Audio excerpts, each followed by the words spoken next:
अस्सलाम वालेकुम।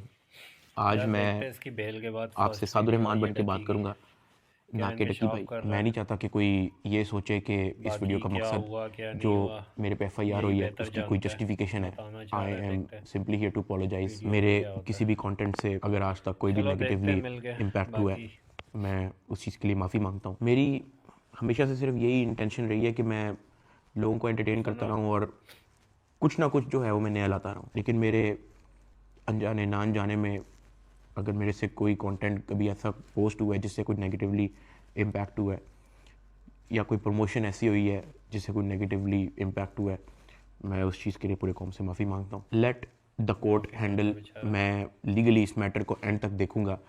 मैं कोर्ट्स के साथ पूरी तरह कोऑपरेट करने को रेडी हूँ और कर रहा हूँ।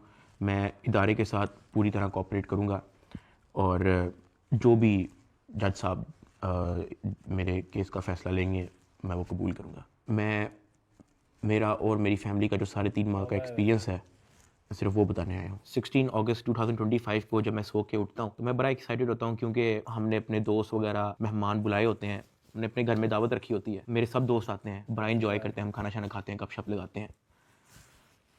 मेहमान चले जाते हैं, उसके बाद मैं और रूब पैकिंग में लग जाते हैं, क्योंकि हमें मलेशियन गवर्नमेंट का एक इवेंट है, उधर से इनवाइट आया होता है कि डकी भाई आप आए हमारे लिए कुछ वीडियोस वगैरह बनाए। पूरे पाकिस्तान से उन्होंने एक मेल और एक फ़ीमेल को चुना है, जिसके अंदर मेल में उन्होंने मुझे चुना है। बाकी कंट्रीज़ से भी उन्होंने एक मेल एक फ़ीमेल इनवाइट किए हुए थे और मैं बड़ा एक्साइटेड था कि पूरे पाकिस्तान के अंदर से उन्होंने एक बंदा चूज़ करना है और उन्होंने मुझे चुना। मैं बड़ा ऑनर फील कर रहा। हमने बड़ी जल्दबाजी में पैकिंग की, क्योंकि मेहमान आए होते हैं, हमें टाइम नहीं मिलता और मुझे नहीं पता था कि जब हम पैकिंग करके अपने घर से निकलेंगे तो मेरी ज़िंदगी का सबसे मुश्किल वक्त शुरू हो जाएगा। मेरे वहमो गुमान में भी नहीं था कि मेरे साथ क्या होने जा रहा है। हम जब पैकिंग करके सामान गाड़ी में रखते हैं, गाड़ी हमारी एयरपोर्ट की तरफ चल पड़ती है। एयरपोर्ट पहुंचते हैं, हम सामान अपना अनलोड इनविटेशन करते हैं। टाइप फिर रात के 9 बजे के करीब हमारी फ़्लाइट होती है। हम काउंटर पे जाते हैं और हमें अपना बोर्डिंग पास मिल जाता है। उसके बाद जहाँ पे इमिग्रेशन होनी होती है, जहाँ पे आपके पासपोर्ट पे एग्जिट स्टैंप लगती है, हम जब वहाँ पे पहुँचते हैं तो वो मेरे से पूछते हैं कि आप पे कोई FIR तो नहीं है।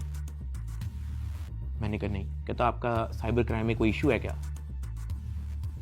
मैंने कहा नहीं। कहते आप हमारे साथ आ जाएं। मैं और अरूब एक दूसरे की तरफ देखते हैं कि ये क्या हो गया। हम किसी को ऑन टाइम ज़्यादा इन्फॉर्म ही नहीं कर पाते हैं। मैंने ज़िया को सिर्फ मैसेज कर दिया है कि ये इस तरह से इशू हो गया है, तो शायद हम फ्लाई ना कर पाएँ, तो आप प्लीज़ गाड़ी जो है वो एयरपोर्ट ले आओ और हमें यहाँ से पिक कर लो। हमें लगा कि शायद हमें बस सिर्फ फ्लाई नहीं करने देंगे और हम घर जा सकेंगे। 5-10 मिनट के बाद इमिग्रेशन वाले हमसे हमारे मोबाइल ले लेते हैं, कहते हैं कि इसको एयरप्लेन मोड पर लगा दें और अरूब की तरफ वो इशारा करते हैं कि अगर आप जाना चाह रही हैं मलेशिया तो आप जा सकती हैं।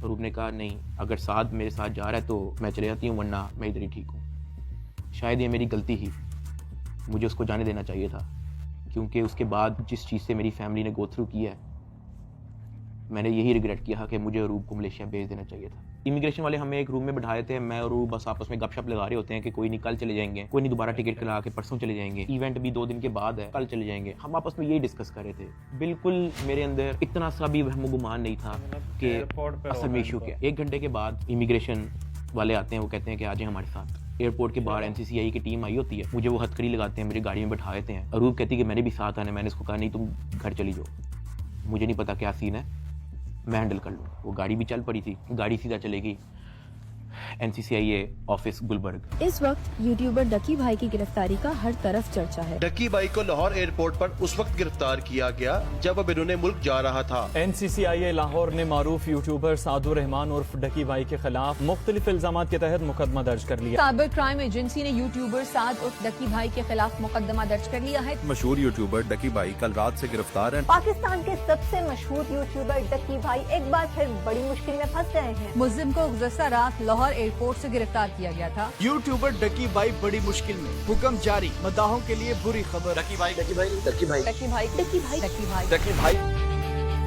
रात के तकरीबन 11 बजे हम NCCI ऑफिस पहुंच जाते हैं। हथकड़ी मुझे लगी हुई थी, मुझे ऊपर एक रूम में लेके गए। जब मैं NCCI के ऑफिस पहुंचता हूं तो वहां पे 6-7 ऑफिसर्स बैठे होते हैं। मेरी हथकड़ी वो खोल देते हैं, मुझे कुर्सी पे बिठा देते हैं और मेरी इंटेरोगेशन शुरू हो जाती है। वहां पे मेरे से क्वेश्चन करते हैं एप्लीकेशंस के प्रमोशन के बारे में। वहां पे मुझे पहली बार आइडिया होता है कि मेरा इस इशू पे मुझे एयरपोर्ट पे रोका गया। खैर मेरे से वो जो सवाल करते गए मैं उनको बताता गया। मेरे पास 3 मोबाइल थे, मैंने तीनों मोबाइल के पासवर्ड उनको दिए। उन्होंने मेरे से मेरे जीमेल अकाउंट के पासवर्ड पूछे, मैंने वो भी उनको ऑन द स्पॉट दिए। उन्होंने मेरे से मेरे लैपटॉप का पासवर्ड पूछा, मैंने उनको ऑन द स्पॉट दिया। ऐसा भी नहीं कि मैंने उनको कोई बहाना लगाया हो कि मैं पासवर्ड भूल गया हूँ, because I had nothing to hide. मैं इदारे के साथ कोऑपरेट करना चाहता हूँ। मैं ये नहीं चाहता कि इदारा ये सोचे कि मैं कुछ छुपा रहा हूँ। मेरा 23 दिन का रिमांड लिया गया। वो सारी इन्वेस्टिगेशन मैंने पहले 23 मिनट के अंदर दे दी थी। कई घंटे गुजर जाते हैं और तमाम ऑफिसर्स मेरी इंक्वायरी लेके चले जाते हैं, सिवाय एक के, जो मेरे इन्वेस्टिगेशन ऑफिसर्स थे, असिस्टेंट डायरेक्टर शुएब रियाज साहब। मेरे आईओ के अलावा जब तमाम ऑफिसर्स चले जाते हैं तो एक प्राइवेट बंदा बाहर से अंदर आता है। तो आईओ मुझे कहता है कि तुझे पता है कि तेरे पे एफआईआर होने वाली है।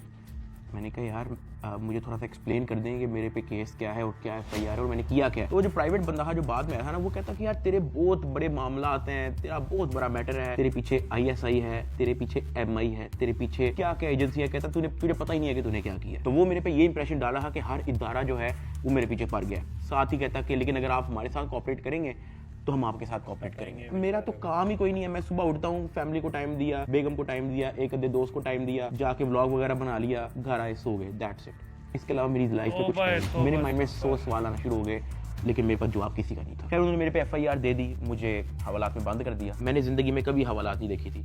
उस रात मैं नहीं सोया, मैं जागता रहा, रोशनी होगी। हवालात में सिर्फ एक ही लड़का था, मैंने उससे भी कोई ज्यादा बातचीत नहीं की। सुबह 10-11 बजे के करीब एक बंदा आया, उन्होंने मुझे हथकड़ी लगाई और मुझे कोर्ट ले गए कि आपको जज साहब के सामने पेश करना है। मेरी फैमिली में से किसी भी बंदे ने आज तक कोई कोर्ट, कोई कचहरी, कोई पुलिस स्टेशन, कोई हवालात, कोई थाने, उनमें से किसी चीज़ का उनको नहीं था पता। जज साहब ने 2 दिन का रिमांड दे दिया। मुझे तो रिमांड का मतलब ही नहीं था पता। मुझे हथकड़ी लगा के फिर से NCCI ऑफिस ले जाते हैं और मुझे हवालात में बंद कर देते हैं। उससे नेक्स्ट डे की बात है, मेरी इन्वेस्टिगेशन चल रही होती है। Additional director NCCI Sarfaraz Chaudhary साहब वो अचानक कमरे में आते हैं, मेरी तरफ देखते हैं, कहते हैं कि ए मुंडाई।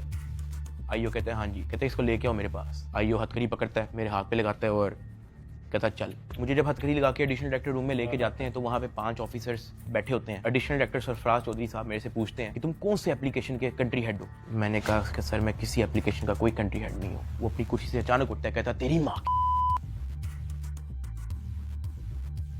किधर से आता है पैसा तेरे पास। मैंने कहा सर मैं यूट्यूबर हूँ, मेरे 8 मिलियन सब्सक्राइबर हैं, उधर एडसेंस अभी मैं बात कर ही रहा होता हूँ। कहता है कि तुम मेरे वतन अजीज के बच्चों को खराब कर रहे हो, क्या करता है तुम्हारा बाप। मैंने कहा जी यूनिवर्सिटी के अंदर प्रोफेसर है। तो कहता तुम इतने क्यों हो। मैं चुप रहता हूँ। वो चीख के बोलते, कहता बोल। मैंने कहा जी सर मैं सिर्फ वीडियोस बनाता हूँ, मैं यूट्यूबर हूँ। माँ बहन की गालियाँ वो देता रहता है। उसने मेरे मुंह पे बहुत जोर का थप्पड़ लगाया। मैं बिल्कुल चुप होकर ऐसे मुंह नीचे करके खड़ा हो गया। तो कहता मुंह ते कर, मुंह ते कर।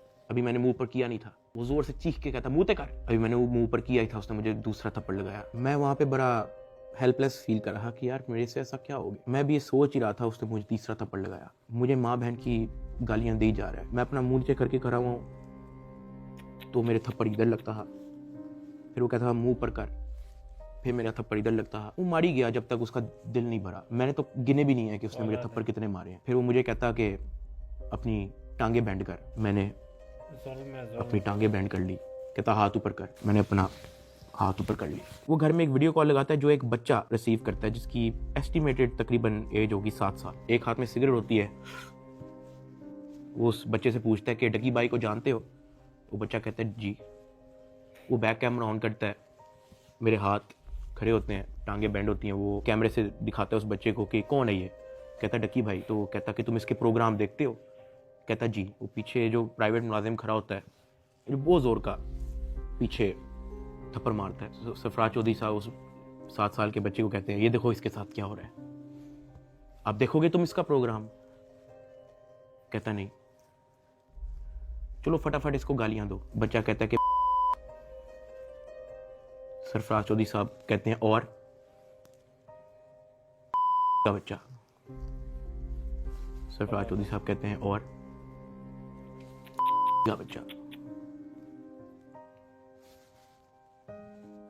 थप्पड़ वो मारी जा रहा होता है पीछे। वो वीडियो कॉल पे उस बच्चे को दिखा रहा होता है कि ये तुम इसके प्रोग्राम देखते हो और ये मैं क्या बताऊं यार।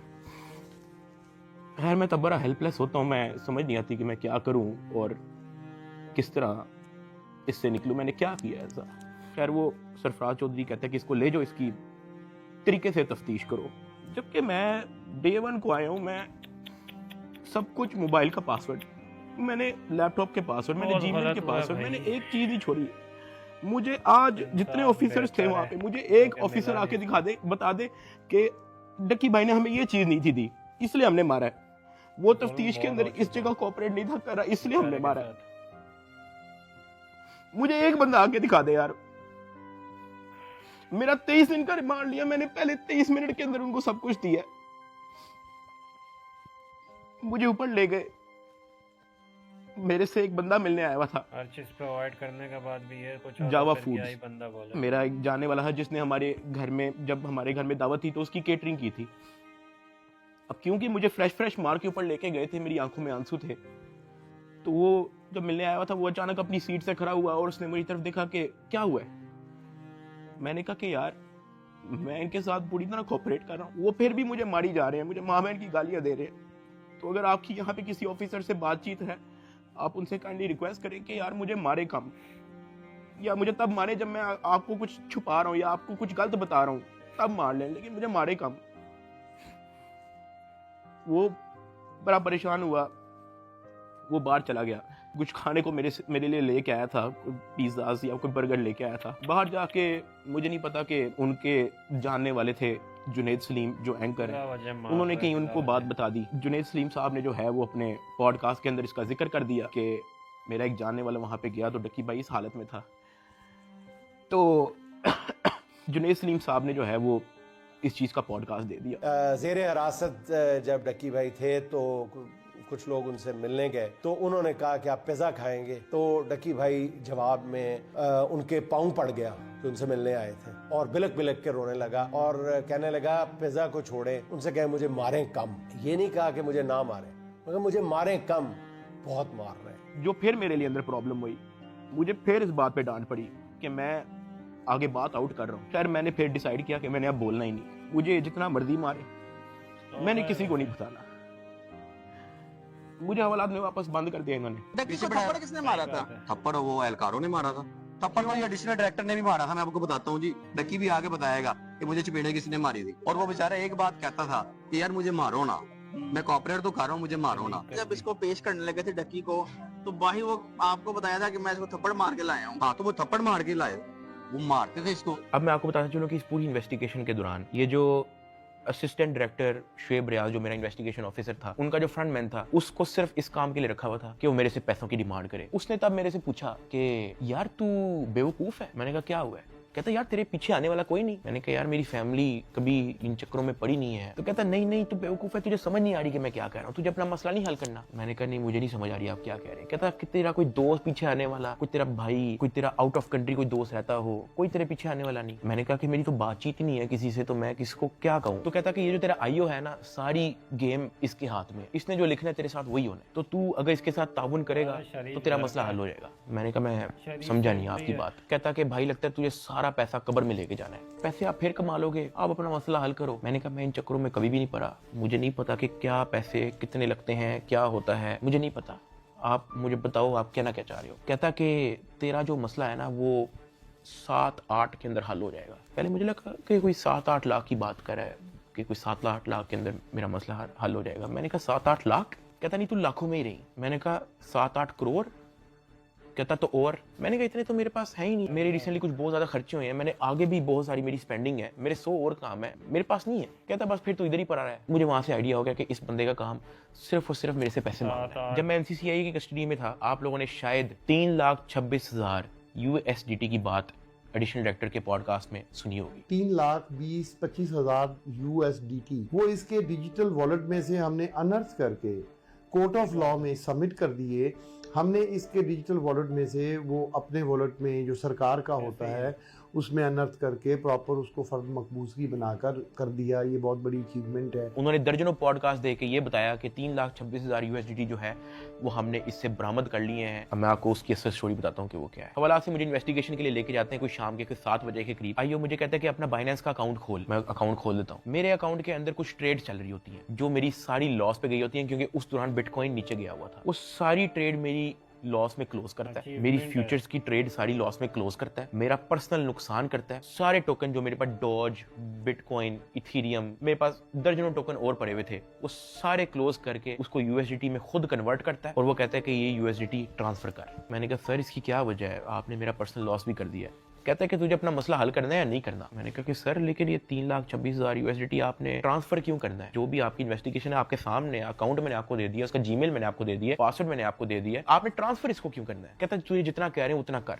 मेरी 15 मिनट उनके साथ बहस चलती रही कि सर ये पैसे ज्यादा है, मुझे आप थोड़ी सी इसकी एक्सप्लेनेशन दे दें ताकि मैं मेंटली रिलैक्स रहूं, मुझे थोड़ा सा बता दें कि ये ट्रांसफर आपके पास क्यों करना है। वो मुझे आगे से यही कहता था कि यार लगता है तुझे अपना मसला हल करने का शौक नहीं है। बीच में उसने मुझे बहाने लगाने शुरू कर दिए, यार क्योंकि तू हमारी कस्टडी में है कि तेरा अकाउंट की हैक ना हो जाए, जब तू यहाँ से फारिग होगा तू मुझे बता दी, मैं तुझे सेंड कर दूंगा। आईओ ने मुझे इस तरह की कहानी सुनानी शुरू कर दी। उसने मुझे एक अपना वॉलेट एड्रेस दिया, उसने कहा कि ये सारे पैसे इस पे ट्रांसफर कर। इसने मेरे से जबरदस्ती मेरा फेस आईडी, मेरा ऑथेंटिकेटर सारा लगा के इसने मेरे से जबरदस्ती 3,26,000 यूएसडीटी, जिसकी पीकेआर के अंदर वैल्यू बनती है 9 करोड़ पाकिस्तानी रुपया। अब जिस अकाउंट में उसने ट्रांसफर किया, क्या वो एफआईए का अकाउंट था?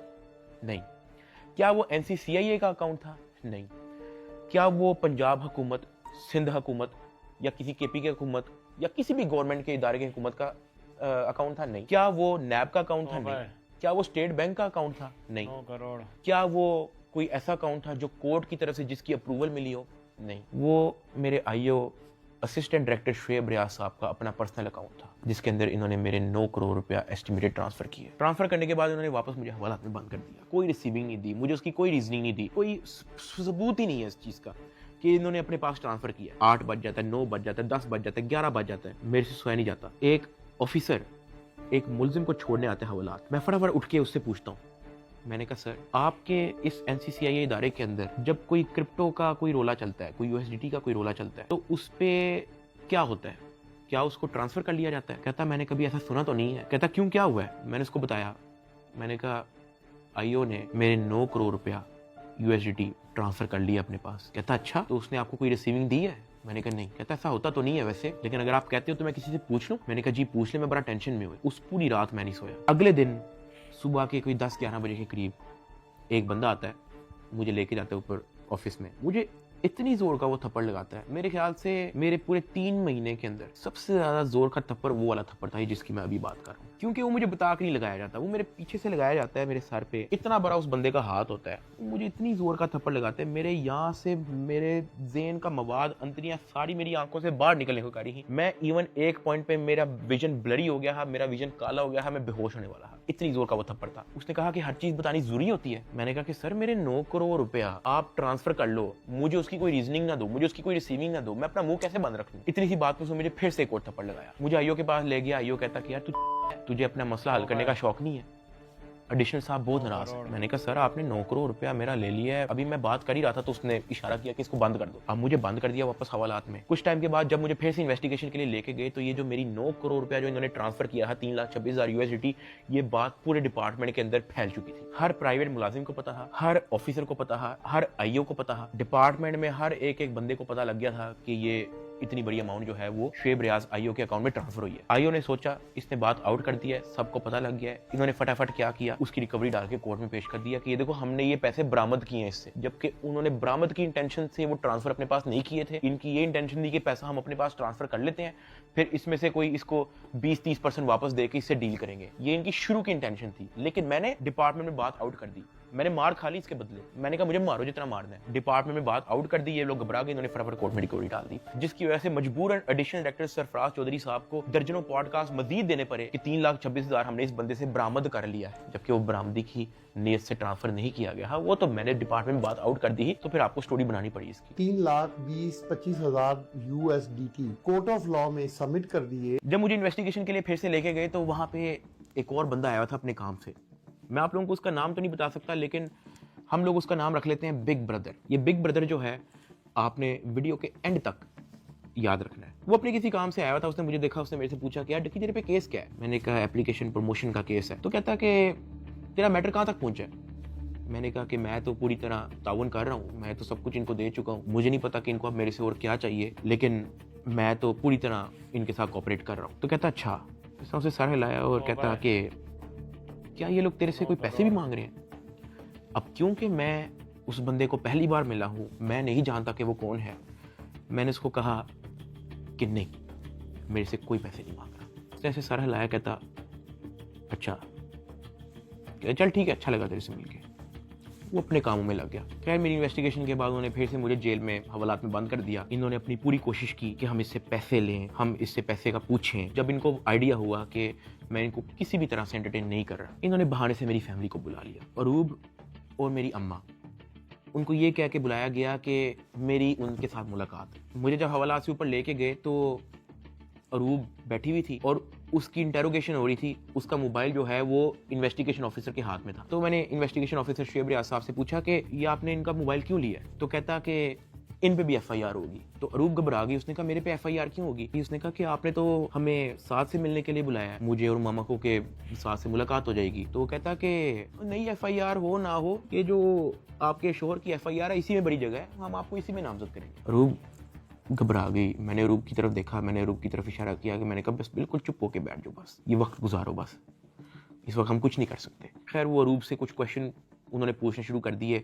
मैंने यही कोशिश की कि मैं जल्दी से जल्दी अरूब को वापस भेज दूं घर। उसका मोबाइल वापस मिले ना मिले डजंट मैटर, वो घर जाए। आईओ ने अरूब का मोबाइल रख लिया। मैंने अरूब को कहा कि अब तुम घर जाओ और तुमने वापस नहीं आना। जब अरूब घर गई है तो उसने जब वकीलों से डिस्कस किया तो वकीलों ने कहा कोई बात नहीं, हम प्री अरेस्ट बेल करवा लेंगे। तो अरूब ने कहा ओके। अगले दिन उन्होंने जाके प्री अरेस्ट बेल करवा ली।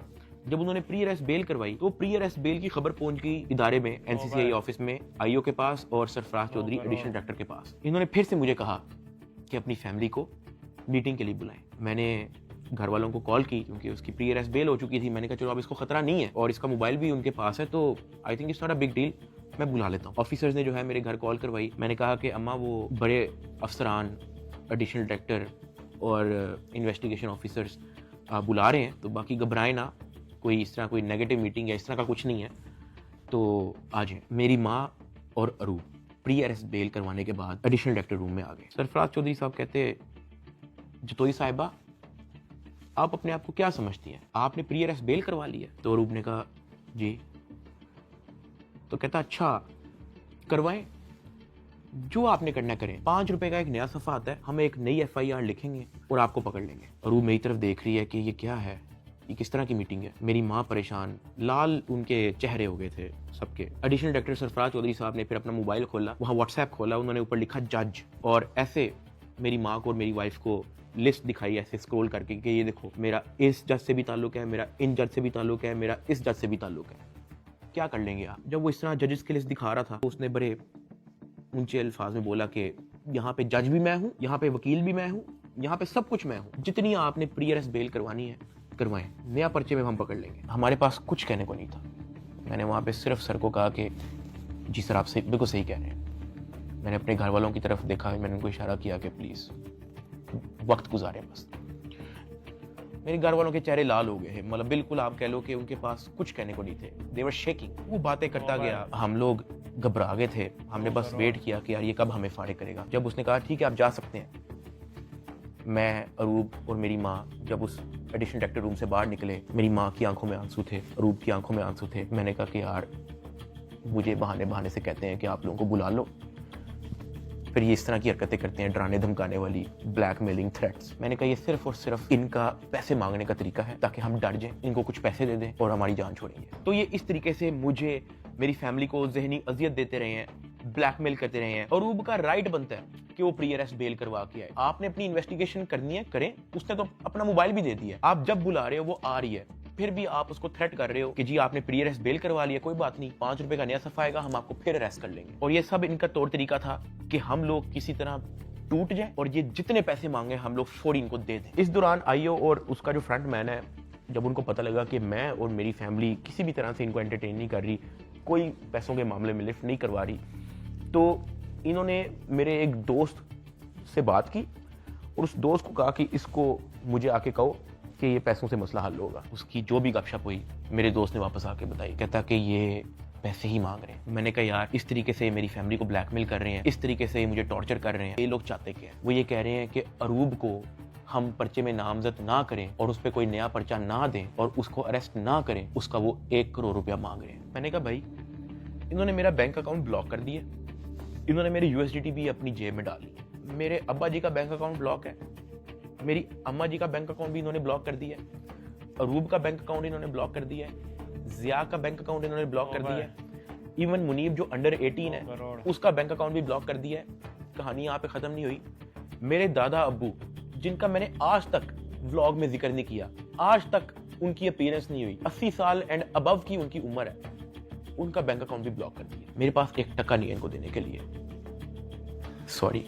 उसने मेरी बात सुनी, कहता अच्छा। उसने एज इट इज जब ये बात आईओ को बताई, आईओ आगे से इसको कहता कि इन्हों दे कोल 40-50 करोड़ रुपया सैट भी पराउंदा है। मेरे दोस्त ने एज इट इज मुझे ये बात आके बताई। अब क्योंकि मेरी फैमिली ऐसे मेंटल टॉर्चर से गुजर चुकी थी, जब मेरे दोस्त ने ये बात मेरी फैमिली को बताई, मेरी फैमिली ने घबरा के कहा कि प्लीज आप किसी और से बात कर लें, अगर वो हमें लोन दे सकता है, कोई उधार हमें दे सकता है तो दे दे।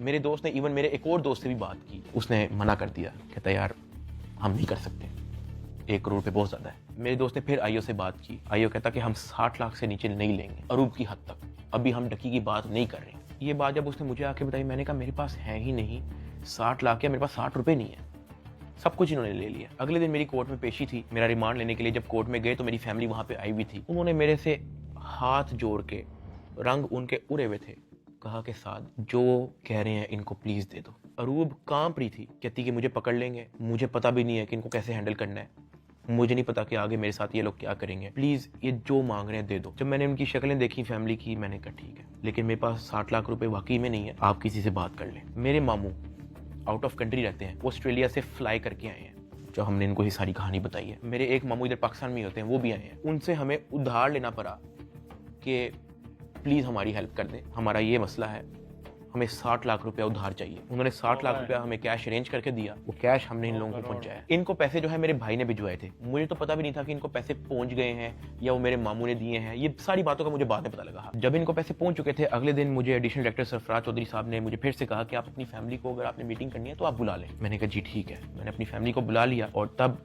एडिशनल डायरेक्टर साहब का रवैया मेरी फैमिली के साथ टोटली चेंज हो चुका था। वहां से मुझे आइडिया हुआ कि it was never about the case, it was always about the money. वो मेरी फैमिली से बड़े अच्छे से बात कर रहे हैं, मुझे आइडिया हो गया कि इनको शायद पैसे पहुंच चुके हैं। वो इवन कमरे से चले भी गए थे, उन्होंने कहा कि अगर आपने अपनी कोई प्राइवेट बात करनी है तो आप कर लें। जब वो कमरे से गए हैं, तब मेरी माँ ने, अरूब ने, मेरे भाई ने सारी कहानी बताई कि किस तरह से मेरे मामू ने उधार 60 लाख रुपया दी है ये सारी कार्रवाई के लिए। मैंने अपनी माँ से माफ़ी मांगी, मैंने कहा यार आई एम सॉरी कि मेरी वजह से इतना कुछ करना पड़ रहा है सबको।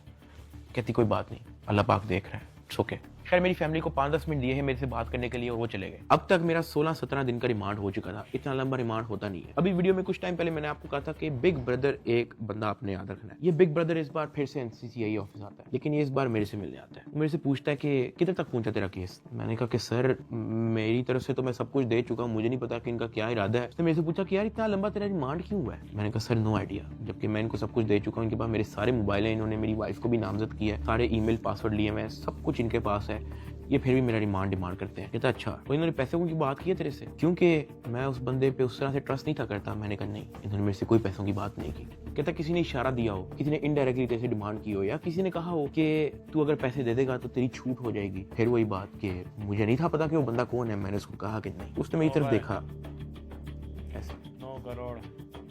कहता आर यू श्योर। मैंने कहा जी। इवन उससे मुझे एक पॉइंट पे बड़े गुस्से से देखा, कहता कि देख ले अगर कुछ ऐसा है तो तू मुझे बता सकता है। फिर वही बात आ गई क्योंकि मैं उसको जानता नहीं था। मैंने कहा नहीं ऐसा कुछ भी नहीं है सर। कहता ठीक है, वो चला गया। मेरा 23 दिन टोटल रिमांड हो चुका था। जो मैं आप लोगों को ये भी बताता चलूं कि एनसीसीआई की हिस्ट्री में इतना लंबा रिमांड नहीं हुआ। इवन एक पॉइंट पे मैं इतना तंग आ गया था इनसे कि मैंने खुद ही जज साहब के सामने कहा कि सर मैं चाहता हूं कि ये लोग अपनी तसल्ली पूरी कर लें, इन्होंने जो मेरी इन्वेस्टिगेशन करनी है करें, अगर ये रिमांड मांग रहे हैं इनको रिमांड दे दें। मैं इतना तंग आ गया था, मैंने जज साहब के सामने खुद ही बोल दिया कि यार रिमांड ले लें मेरा। 23 दिन रिमांड के बाद भी इन्होंने 30 लाख रुपया मेरी फैमिली से मुझे जुडिशियल करने का लिया। मतलब एनसीसीआई ऑफिसर्स ने मुझे जेल भेजने के भी मेरी फैमिली से पैसे लिए। खैर मैंने अपने दोस्त को कहा कि यार ये आईओ से पूछो कि अब क्या इसने मेरे साथ करना है। कहता कि मैंने बात की है, वो ये नहीं कह रहा कि अब आपकी बेल करवानी है, वो ये कह रहा है कि हमने 4 पर्चे मजीद रेडी किए हुए, वो 4 पर्चे हम डकी भाई पे ना दें, उसका 1.5 करोड़ रुपया वो मांग रहे हैं, जिसमें से एक पर्चा इन्होंने कोई लड़की रिलेटेड रखा हुआ है। और जब मैंने ये सुना मैं बर्बाद, मैं टूट चुका था। मैंने अपने दोस्त को कहा तू इनको ब्लॉक कर दे बस, और तू जा, इनको को 4 पर्चे देने, 400 दें, मैंने अब 1 टका नहीं देना इनको। इस तरह तो इनको आदत लग जाएगी, फिर ये कहेंगे कि जी अब हम डकी भाई को फायर ना मारने का 5 करोड़ रुपया लेंगे, घर की बत्ती बंद कर देंगे, घर में अगर आप चाहते हो कि बत्ती आए उसका 50 लाख रुपया निकालो, पानी बंद कर देंगे, फिर कहेंगे घर में पानी आए उसका 40 लाख रुपया निकालो। ये तो इन हरकतों पे आ जाएंगे फिर। हाँ, अगर आप मेरी एक आधा फैमिली का अकाउंट छोड़ देते तो मैं आपको पैसे कहीं से तो दे, एटलीस्ट हमारी फैमिली जो है मकरूज तो ना होती। इतना मोटा मेरा चलान पेश किया, मुझे एक ऑफिसर उस चलान के अंदर एक सफे की एक लाइन का एक लफ्ज दिखा दे कि मेरे उसमें बाप का क्या रोल है, क्योंकि आप लोगों ने उनका अकाउंट बंद किया ना, उनका क्या रोल है मुझे उस सफ़े के अंदर दिखाएं। उस चलान के अंदर मेरी माँ का क्या रोल है वो मुझे दिखाएं। उस चलान के अंदर मेरे दादा अब्बू का क्या रोल है, मेरे किसी और फैमिली मेंबर का क्या रोल है मुझे दिखाएं। आपने उनको मकरूज कर दिया, कर्जे ले लेके अब उनको NCCIA के ऑफिसर के पेट भरने हैं, उनको डिप्रेशन में डाल दिया ये कह के कि पता नहीं उनके पीछे ISI MI लगी है। मेरे फादर एक हार्ट पेशेंट है, उनके हार्ट की सर्जरी होनी थी। मैंने अपनी माँ को, अरूब को, ज़िया को सख्ती से मना किया हुआ था कि आपने एक तो ये अब्बा जी का ख्याल रखना है, दूसरा इनको कोर्ट में नहीं आने देना, ये मेरे पास एक बार भी जेल में ना आए, क्योंकि मुझे पता है उनकी हार्ट की क्या कंडीशन है। वो बेहोश हो जाते हैं, परेशान हो जाते हैं। हम उनकी सर्जरी के हमारे पास पैसे नहीं थे, वो जो पैसे हमने उनकी जो सर्जरी के लिए देने थे वो उन्होंने ब्लॉक कर दिया। अब कर्जा लेके हम NCCA के ऑफिसर्स का पेट भर रहे हैं। ये मेरी फैमिली को उस स्टेज पे लेके आए हैं जहां पे मैं स्पीचलेस हो गया कि यार मैं क्या करूं। मतलब अब्बा जी के इलाज के पैसे भी उन्होंने ब्लॉक कर दिए हैं। और ये बात मैंने उनको उधर दफ्तर में ऑफिस में कही थी, सरफराज चौधरी को मैंने खुद उसके मुंह पे कही थी। मैंने कहा मेरा अब्बा हार्ट पेशेंट है, उनकी सर्जरी के पैसे आपने मेरे फैमिली का अकाउंट ब्लॉक कर दिया है। ये इस स्टेज पे मेरी फैमिली को ले आए थे, मुझे 23 दिन बंद रख के चुपेरे मार के मुझे कोर्ट पे लेके जाते थे कि मैं किसी मीडिया के किसी माइक में बोल ना दूं। जिस्मानी रिमांड पे FIA के पास जाना है या उसके बाद जेल जाना है, तो क्या तो बोलने कोई मसला नहीं है। आज डकी भाई आप यूट्यूबर्स को क्या पैगाम देना चाहेंगे? कुछ बात नहीं करेंगे? ताहम आज जो है वो बात तो नहीं करने दे रहे, लेकिन डकी भाई को जो है वो सुबह सवेरे जो है आज अदालत में पेश किया गया है। बिल्कुल जी बात तो नहीं कर सकते डकी भाई। इससे पहले भी हमने जब इनसे गुफ्तगू करने की कोशिश की है तो NCCI एहलकारों की जानिब से जो वो मना कर दिया गया है कि वो किसी भी किस्म से जो है वो गुफ्तगू नहीं करेंगे। डकी भाई कुछ कहना चाहेंगे आप? डकी भाई आप कुछ कहना चाहेंगे? डकी भाई कुछ तो बोलिए। इन्होंने तो मना नहीं किया आपको, आप लॉयर्स ने मना किया कि भाई सारी तो आपने तहकीकात के बारे में आपने ताउन किया, उसके बावजूद क्यों ही कहा जा रहा है? मेरी गिरफ्तारी के 23वें दिन जब मुझे जज साहब के सामने पेश किया तो फाइनली मैं जुडिशल हो गया। जुडिशल का मतलब यह है कि अब मैं जेल चला जाऊंगा। जज साहब ने ऑर्डर लिख के दिया कि हमने बंदा जुडिशल कर दिया है। अब जुडिशल करके कोर्ट से बंदा डायरेक्ट जेल नहीं जाता, कोर्ट से एक बार NCCA ऑफिस वापस आता है, वहां पे उसके कुछ पेपर्स रेडी होते हैं, उसके बाद उसको जेल भिजवाया जाता है। तो जब मैं कोर्ट से NCCA ऑफिस वापस आया, वही बिग ब्रदर उधर मौजूद था। उसने मेरी तरफ देख के कहा, डकी तेरे से पैसे किसने लिए? मेरा दिल इधर मुंह में आ गया। मैंने कहा यार ये मेरे साथ क्या हो रहा है। अब क्योंकि उसने मेरे से डायरेक्ट पूछा कि तेरे से पैसे किसने लिए हैं, उसने मेरे से ये भी नहीं पूछा क्या तेरे से कोई पैसे ले रहा है, उसने मेरे से कहा कि तेरे से पैसे किसने लिए। मैंने कहा कि जी ये शुएब रियाज और उसकी टीम ने, इन्होंने जो है वो पैसे ऊपर हायर अफसरान को भी पहुंचाने हैं। कहता अच्छा कोई डिटेल है तेरे पास? मैंने कहा कि सर मैं तो इनके साथ हवालात में था जेल में, सेल में, तो मेरी सिर्फ फैमिली को पता है कि एग्जैक्टली क्या हुआ। फैमिली 5-10 मिनट के लिए मेरे से मिली थी, लेकिन उन्होंने मुझे बहुत छोटा छोटा मोटा मोटा बताया, ज़्यादा डिटेल का मुझे नहीं पता। तो फिर उसने पूछा कि कितने पैसे लिए हैं। मैंने कहा जी 60 लाख रुपए लिए। वो भी मेरी वाइफ को नामजद करने का कह रहे थे कि जो मेरी बीवी को अरेस्ट कर लेंगे, अगर आप चाहते हैं कि हम आपकी वाइफ को अरेस्ट ना करें तो ये 60 लाख रुपया पहुंचाएं। तो वो हमें 60 लाख रुपया उसका हमने दिया। उसने कहा ठीक है तू जेल जा, लेकिन उससे पहले कहीं से कॉल करवा और अपनी फैमिली को कह कि तेरा एक दोस्त मिलने आ रहा है, उससे मिलने। मैंने कहा ठीक है। मैंने कहीं से मोबाइल अरेंज किया, मैंने फटाफट मामा को कॉल की, मुझे सिर्फ मामा का नंबर याद था। मैंने उनको कहा कि मेरा एक दोस्त आएगा, उससे मिलने। बिग ब्रदर वहाँ से चला गया। 5-10 मिनट के बाद मुझे भी पुलिस के डाले में बिठाया और मुझे जेल ले गए। डकी भाई को जो है तकरीबन 22 रोज़ा जिस्मानी रिमांड के बाद जब अदालत में पेश किया गया तो अदालत ने गुज़श्ता रोज़ जो है डकी भाई को जुडिशल रिमांड पर जो है वो जेल भेज दिया। देख सकते हैं कि डकी भाई को जो है वो जेल मुंतकिल किया जा रहा है। 9 सितंबर 2025 को मुझे जेल भेज दिया जाता है। मैंने अपनी ज़िंदगी में वहमो गुमान में भी नहीं सोचा होना कि मेरी ज़िंदगी में ये दिन भी आएगा। जब मैं जेल जाता हूँ सबसे पहले तो मेरी चेकिंग होती है, बालों के अंदर, अंडर आर्म्स, आपकी नाक के अंदर भी देखते हैं, वो आपके कान के अंदर, आपके मुंह के अंदर, आपके लिप्स ऊपर करके आपकी ज़ुबान निकाल के। चेकिंग होने के बाद मुझे लेके जाया जाता है मेरे सेल की तरफ, जिसको जेल की ज़ुबान में चक्की कहते हैं। जेल के सेल का साइज़ आप ऐसा समझो कि कुछ 6 से 7 टाइलें हैं ना, उतना साइज़ होगा। उसका, या फिर एक किंग साइज मैट्रेस अगर एक अंदर पड़ा हो तो वहाँ पे और मजीद जगह नहीं है। ये जेल के सेल का साइज होता है। कॉर्नर पे जो है वॉशरूम लगा होता है जो कवर्ड नहीं होता, उसके आगे एक छोटी सी दीवार लगी होती है, यानी कि अगर आप खड़े हुए हो तो बाहर से देखने वाला बंदा आपको नंगा देखेगा, लेकिन अगर आप वॉशरूम करने के लिए बैठे हो तो आपके चेस्ट से ऊपर जो है आप विजिबल होगे, नीचे आप कवर्ड होगे। इस हद तक बस दीवार होती है वहाँ पे। उसी के ऊपर जो है वो एक टूटी लगी होती है पानी की। मैं जब अपने सेल में आता हूँ तो शाम हो जाती है, मुझे सेल में लाते ही लॉक कर दिया जाता है, क्योंकि मेरा नया एक्सपीरियंस होता है, मुझे नहीं समझ आ रही होती है कि मैं कहाँ पे आ गया हूँ। मैं इधर उधर देखता हूँ, परेशान हो जाता हूँ कि ये क्या हो रहा है मेरी ज़िंदगी में। बहुत ऊंचा पंखा लगा होता है जहाँ से मुझे आइडिया होता है कि कोई चाह के भी खुदकुशी नहीं कर सकता। अंधेरा हो जाता है, मुझे कुछ समझ नहीं आ रही होती कि मैंने क्या करना है। खैर मैं दीवार के साथ लग के बैठ जाता हूँ बिल्कुल ऐसे ही, और सोचता रहता हूँ कि ये मेरी ज़िंदगी कहाँ से कहाँ आ गई है। मैं अपने सेल से बाहर देखता हूँ तो 1.5 लीटर की बोतल पड़ी होती है, उसके ऊपर कैप भी लगा होता है। मेरा हाथ तो वहाँ तक नहीं पहुँचता, लेकिन कोई 15-20 मिनट के अंदर एक इंचार्ज जो है वो वहाँ से गुजर रहा होता है। मैं उसको आवाज़ देता हूँ कि सर, वो मेरी बात सुनते हैं, हाँ जी। मैं उनको कहता हूँ कि सर वो सामने 1.5 लीटर की बोतल पड़ी है, वो काइंडली मुझे पकड़ा दें। मुझे बोतल पकड़ा देता है। वॉशरूम से मैं वो 1.5 लीटर की बोतल के अंदर पानी भरता हूँ, उसका कैप बंद करता हूँ। सितंबर का टाइम होता है, शदीद गर्मी होती है, इतनी गर्मी कि आप कूलर के बगैर नहीं रह सकते। मैं अपनी कमीज़ उतारता हूँ, बॉटल को अपनी शर्ट के अंदर डाल के ऐसे उसको मैं लपेटता हूँ, अपने सर के नीचे रख के मैं लेट जाता हूँ। 2 दिन मेरे ऐसे ही गुजरे। जेल के एक्सपीरियंस में मैं ज़्यादा डिटेल में बात नहीं करूँगा इस वीडियो में, मैं वो फिर कभी आप लोगों को एक्सपीरियंस बताऊँगा। 3 दिन मैं उस सेल में रहा, मुझे किसी ने नहीं बुलाया, किसी ने कोई आवाज़ नहीं दी। तीसरे दिन एक ऑफिसर आता है और उसके हाथ में एक चिट होती है। वो चिट की तरफ देखता है, वो कहता है सादुर रहमान की रही। मैं अपना हाथ कर करता हूँ कि जी सर। मैं कहता आजा तेरी मुलाकात आई है। वो फीलिंग ही बड़ी अजीब सी थी कि आपको किसी ने पूछा है, आपसे बात की है किसी ने, और इससे पहले मुझे पता ही नहीं था कि मुलाकात क्या होती है। खैर उसने मुझे मेरे सेल से निकाला, मुझे एक जगह पे ले गया, और 3 दिन बाद मैंने किसी अपने को देखा। मेरी माँ, अरूब और ज़िया वहाँ पे खड़े हुए थे, लेकिन मैं उनको मिल नहीं सकता था, उनको गले नहीं लग सकता था, मैं उनको सलाम नहीं कर सकता था, क्योंकि हमारे दरमियान में शीशा लगा हुआ था। उनकी तरफ एक लैंडलाइन पड़ा हुआ था, एक लैंडलाइन मेरी तरफ पड़ा हुआ था, और उस लैंडलाइन में ही आप बात कर सकते हो। मैंने ज़िंदगी में इतना बेबस फील नहीं किया। एक लैंडलाइन उनकी तरफ पड़ा होता है,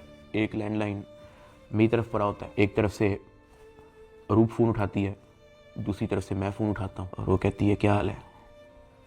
मैंने कहा मैं ठीक हूँ। उसके आगे वो कुछ नहीं बोलती। 2 मिनट मैं भी चुप रहता हूँ, 2 मिनट वो भी चुप रहती है। अचानक कहती है कि साद ये क्या हो गया ये सब।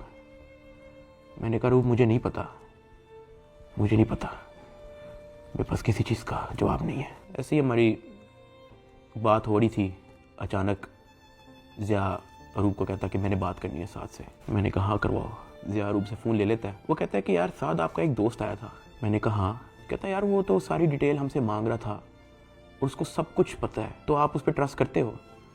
मैंने कहा ज़िया देखो मैं उसको नहीं जानता हूँ पर्सनली, लेकिन फॉर सम रीज़न उसको पता था। मैंने उसको नहीं बताया, उसने मेरे से खुद कहा कि तेरे से पैसे किसने लिए, और उसने मुझे कहा था कि मुझे डिटेल चाहिए। तो ज़िया कहता कि हाँ वो हमारे पास आया था, एक कागज़ पे सारा मेरा वो लिख के गया है कि कहाँ कहाँ पे कैसे कैसे पैसे पहुँचाए, किसने दिए, किस बैंक से निकलवाए, वो सारा नोट डाउन करके गया है। मैंने कहा कि देखो ज़िया इस वक्त ना हमें नहीं पता कि हमने किस पे ट्रस्ट करना है, किस पे नहीं करना। हमने जिसको भी अप्रोच किया है सब ने मदद करने से इनकार कर दिया। जिन्होंने कोशिश की है वो भी कोई मसला कोई बेहतरी की तरफ नहीं आया। मेरे पास कोई ऑप्शन नहीं है, सुन लेते हैं हम एक बार इस बंदे की बात। ज़िया ने कहा ठीक है। जब ज़िया ने मुझे ये बात बोली तो मुझे आइडिया हो गया कि वही जिनका नाम हमने अभी बिग ब्रदर रखा था वो मेरी फैमिली से मुलाकात कर चुका है। खैर ज़िया से बात होने के बाद ज़िया ने फ़ोन मामा को दे दिया।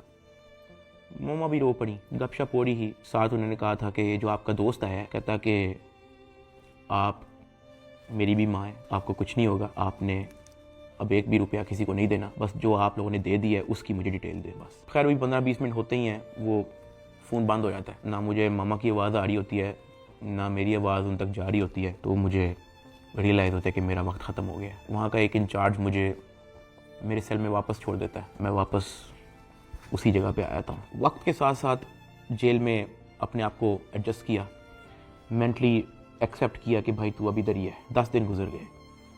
10 दिन के बाद एक इंचार्ज फिर से आया चिट लेके, कहता सादुर रहमान के रही। मैंने कहा जी सर मैं।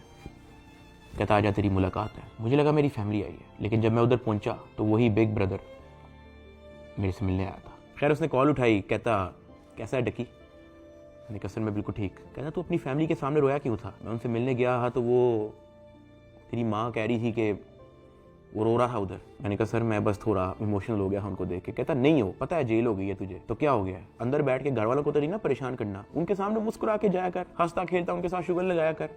क्या मैं बिल्कुल ठीक हूँ, अंदर बड़ा मजा आ रहा है। मैंने कहा सर वो हो जाता है, मैं तो कोशिश करता हूँ कि मैं उनको कोई टेंशन ना दूं, लेकिन चेहरे पे बंदे के लिखा आया था। कहता खैर मैं गया उस दिन तेरे घर, माँ जी बहुत परेशान थी, मैंने उनको तसल्ली दी है, तुझे मैं सिर्फ ये बताने आया हूँ कि तू तगड़ा रहे। फिर उसने मुझे कहा कि अगर आने वाले कुछ टाइम के अंदर अगर तुझे कोई न्यूज़ तेरे रिलेटेड सुनने को मिलती है तो पैनिक नहीं होना और अंदर किसी से कोई बात शेयर नहीं करनी। कोई पूछे कहना मुझे इल्म नहीं किसी चीज़, और अपनी फैमिली को भी कह दे कि किसी चीज़ को लेके पैनिक नहीं होना।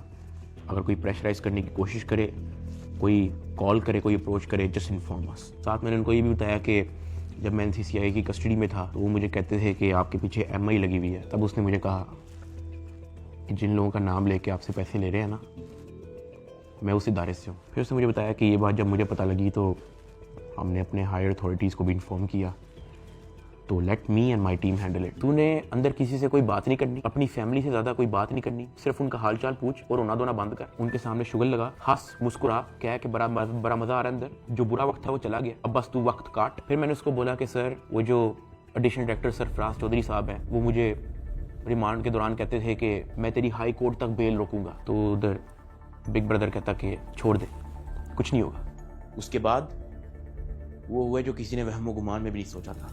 ये मुकदमा दर्ज करवाने वाला कोई और नहीं बल्कि डिप्टी डायरेक्टर सरफराज चौधरी है, जिसने डकी को गिरफ्तार किया और उसको दुनिया का सबसे बड़ा मुजरम बनाकर पेश किया। इस डायरेक्टर को आज सस्पेंड कर दिया गया है। Additional director national cyber crime investigation agency Lahore हैं सरफराज चौधरी साहब, उन्हें जनाब सस्पेंड कर दिया गया है। भरपूर तैयारी है NCCI की डकी की बेल कैंसिल करवाने। डकी भाई के खिलाफ कार्रवाई करने वाले NCCI के अहलकार ऑफिसर सरफराज चौधरी साहब को मुअत्तल कर दिया गया। उसके बाद वो चीजें हुई हैं, वो चीजें हुई हैं जो मैंने अपने वहमो गुमान में भी नहीं सोचा था। मैं जब 23 दिन रिमांड में था, मैं इतना मायूस हो गया था, मैं अल्लाह पाक से भीख मांगता था कि या अल्लाह मुझे रास्ता दिखा, या अल्लाह मुझे इस झंझट से निकाल दे, या अल्लाह सब कुछ तेरे सामने है, मैं किसी जोगा नहीं, मेरी फैमिली किसी जोगे नहीं, हम फंस चुके हैं, हम गीदरों में फंसे हुए हैं, या अल्लाह मुझे यहाँ से निकाल दे। मैं हाथ जोड़ के भीख मांगता था। मैं हवालात में एक गंदे से कमरे में बैठ के मैं भीख मांगता था कि या अल्लाह तू सब देख रहा है, तेरे सामने हो रहा है सब कुछ, मेरे लिए कोई तो दरवाजा खोल, मुझे कोई रास्ता दिखा, मैं कहाँ जाऊँ। NCCI अफसरान की गिरफ्तारी पर मुकदमा यूट्यूबर डक्की भाई की अहलिया अरूब जतोई की मुद्दत में दर्ज किया गया। डक्की भाई की फैमिली से रिश्वत लेने का ये मामला, NCCI के अफसरान का जिस्मानी रिमांड मंजूर। अरूब जतोई ने दरखास्त दी है national cyber crime investigation agency के 8 अफसरों और 1 फ्रंटमैन पर। ये हो क्या रहा है? बैटिंग एप्स को रोकने वाले ही बैटिंग ऐप के जरिए पैसे मंगवा रहे हैं। मुकदमा डक्की भाई की अहलिया अरूब जतोई की मुद्दत में दर्ज किया गया। 12 लोग हिरासत में हैं FIA के। अफसर शुएब रियाद और सरफराज चौधरी, उन्होंने रिलीफ के नाम पर अरूब जतोई से रिश्वत मांगी। पर 90 लाख रुपए की रकम बतौर रिश्वत वसूल की गई। वो लोग जिनके कंधों पे निजाम की हिफाजत की जिम्मेदारी रखी गई थी, वो ही खुद इस निजाम में नकब लगाने लगे। जो तफ्तीशी थे आज वो मुलजिम के रूप में अपने ही इदारे के सामने जवाब दे। 7 अफसरान ने ओहदों से इस्तीफा दे दिया। 90 लाख रुपए रिश्वत लेने के केस में NCCI के एडिशनल डायरेक्टर समेत 6 अफसरान का जिस्मानी रिमांड मंजूर कर लिया गया है। अरूब जतोई इस बात पर डट गई हैं कि NCCI अफसरान जिन्होंने उनसे रिश्वत ली है इनको नहीं छोड़ेंगी। जिन ऑफिसर्स ने मेरी फैमिली को मेंटल ट्रॉमा से गुजारा, जिन ऑफिसर ने मेरी फैमिली को मेंटली टॉर्चर किया, जिन ऑफिसर ने मुझे बेवजह मारा, मैं उनसे भीख मांगता गया कि यार मुझे ना मारे, मुझे फिर भी मारते गए। जिन ऑफिसर्स ने बच्चे को वीडियो कॉल करके मुझे उससे माँ बहन की गालियां दिलवाई, अगले दिन उन सब की खबर आ गई कि वो सब गिरफ्तार हो गए। और ये जो 100 दिन की कैद थी, 9 करोड़, जब मुझे किसी किस्म की कोई उम्मीद नहीं थी नजर आती, मैं कभी कभी अल्लाह पाक से कहता था कि अल्लाह तू मेरी क्यों नहीं सुन रहा। लेकिन ये सब जब मुझे खबरें सुनने को मिली तो मैंने रियलाइज किया कि अल्लाह ने मेरी तभी सुन ली थी जब बिग ब्रदर मुझे फर्स्ट टाइम NCCI ऑफिस में मिला और उसने मेरे से पूछा था कि तेरे पे केस क्या है। इसमें मैं FIA एंटी करप्शन इदारे को बड़ा अप्रिशिएट करना चाहूंगा, जिन्होंने मेरी फैमिली का सारा केस सुना, मेरी फैमिली के एक मेंबर के पास जाके उन्होंने उनकी स्टोरी सारी सुनी, उनका बयान लिया, इन पे FIR लॉन्च की और ये सब कुछ हुआ। वहां से मुझे रियलाइज हुआ कि इदारे बुरे नहीं होते, कुछ लोग होते हैं जो बुरे होते हैं। और अनफॉर्चुनेटली मेरे केस के अंदर भी मुझे बुरे लोग मिले, लेकिन क्योंकि अच्छे लोग भी एग्जिस्ट करते थे, अल्लाह पाक ने उनको वसीला बनाया, उनको हमारे पास भेजा। 16 अगस्त को मैं गिरफ्तार हुआ। 100 दिन टॉर्चर, ऐसा रोलर कोस्टर जो मैंने जिंदगी में कभी भी नहीं सोचा था मैं और मेरी फैमिली ने गुजारा। 100 दिन के बाद जस्टिस शहराम सरवर, मैं उनको सल्यूट करता हूँ, उन्होंने मुझे बेल दी हाई कोर्ट से। मैं जब जेल में था, जब सबसे पहले मुझे इस चीज़ की न्यूज़ मिली कि डकी तेरी बेल हो गई है, तब जो मेरी बॉडी पे खून दौड़ा था उसके लिए मैंने 100 दिन इंतजार किया। मैं तो जम गया था, मैं ख़त्म हो गया था, मैं बर्बाद हो गया था। सही बताऊँ तो मैं हार मान ली थी, मैं टूट चुका था। मुझे नहीं पता था कि मैं क्या करूँगा। ये 100 दिनों में क्या क्या हुआ, ये वीडियो तो शायद 40-50 मिनट की होगी। अगर मैं आपको बताना शुरू करूं तो ये वीडियो 4-5 घंटे की होनी चाहिए। बहुत सारी चीज़ें मेरी मजबूरी है, मैं नहीं बता सकता। इवन ये जो भाई थे जिनका नाम हमने बिग ब्रदर रखा था, उनसे मैंने रिक्वेस्ट की, मैंने कहा सर मुझे लोगों को बताने दें कि आपने हमारी फैमिली के लिए क्या क्या किया।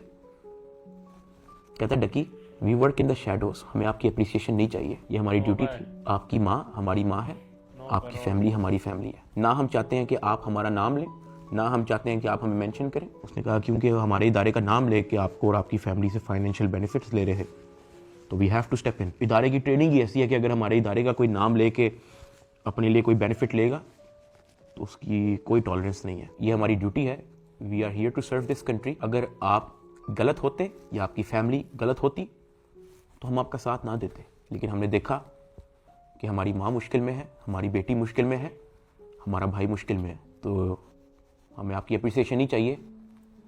खुश हैं। और मैं बड़ा हैरान हुआ कि एक तरफ NCCI ऑफिसर्स हैं जो दर्जनों पॉडकास्ट दे रहे हैं पब्लिकली, लेकिन बैक एंड पे वो क्या हरकत करें उस चीज़ का किसी को नहीं पता। और दूसरी तरफ ये बिग ब्रदर का इंस्टीट्यूशन जिन्होंने दिन रात एक कर दिया मेरी फैमिली के लिए। और जब मैंने उनका कहा कि मुझे बताने दे लोगों को, तो कहते हमें क्रेडिट नहीं चाहिए। सेल्फलेसली काम किया और एक भी पॉडकास्ट, उनके एक भी ऑफिसर ने एक भी इंटरव्यू नहीं दिया, just working in the shadows. और मुझे और मेरी फैमिली को उन पे फख्र है।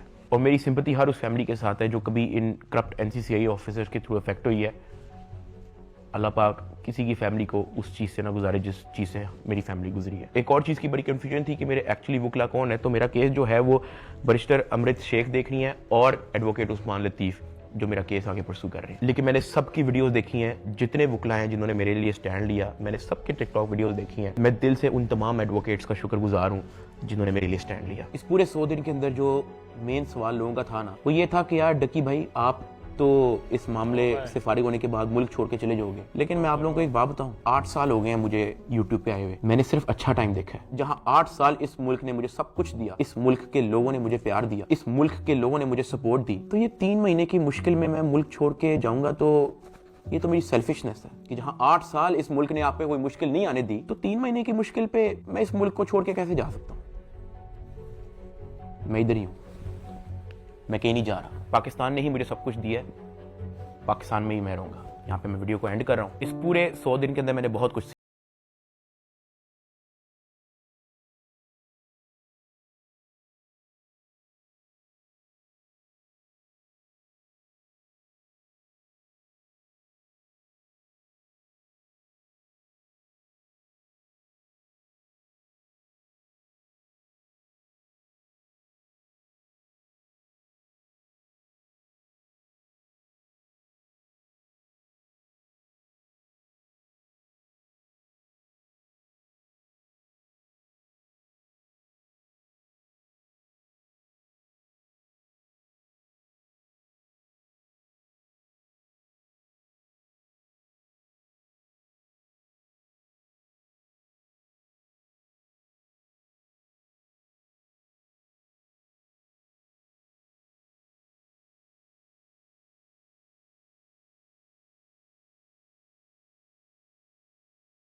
और मुझे पता है कि मैं इस वक्त स्टेज पे नहीं हूँ कि मैं किसी का नाम ले सकूँ, लेकिन I want to thank field marshal Asim Munir साहब and director general of military intelligence, जिन्होंने इतनी प्रोफेशनलिज्म दिखाई और मेरी फैमिली को इस करप्ट माफिया से निकलने में मदद की। और ये जो बिग ब्रदर जिनका मैंने जिक्र किया है, मैं तो जेल में था, मेरी फैमिली को कुछ भी नहीं पता था। जब जब उनको कोई परेशानी होती थी, जब जब उनको कोई सवाल होता था, जब उनको किसी चीज़ की टेंशन होती थी, ये जो बिग ब्रदर है ये और इनकी टीम हमेशा उनके लिए अवेलेबल रही है। और इस तरह का clean up operation in corrupt mafia के अगेंस्ट आज तक पाकिस्तान की तारीख में नहीं हुआ। और ये सब क्रेडिट जो है ये इंटेलिजेंस एजेंसीज को जाता है। और जैसे मैंने आपको कहा कि मैं आप लोगों को सब कुछ तो नहीं बता सकता, मैं अगर बताना शुरू करूं तो ये वीडियो कोई 40-50 मिनट की नहीं, ये वीडियो कोई 4 घंटे की होगी। वैसे भी आप लोग कहोगे कि ये झूठ बोल रहा है, ये तो कोई टॉम क्रूज की मिशन इम्पॉसिबल हॉलीवुड मूवी की स्क्रिप्ट बता रहा है। मैं बस यही कहना चाहता हूँ कि मैं और मेरी फैमिली हमेशा इनके शुक्रगुजार हैं। मैं आप सबको थैंक यू कहना चाहूंगा कि आप लोगों ने मुश्किल टाइम पे भी मेरा साथ नहीं छोड़ा। मैंने घर आके सोशल मीडिया देखा है, आप सबके कमेंट्स पढ़े हैं, मैंने आप सबकी वीडियोस, आप सबके एडिट्स मैंने देखे हैं। मुझे याद है गिरफ्तारी से पहले व्लॉग्स के अंदर मैं कहा करता था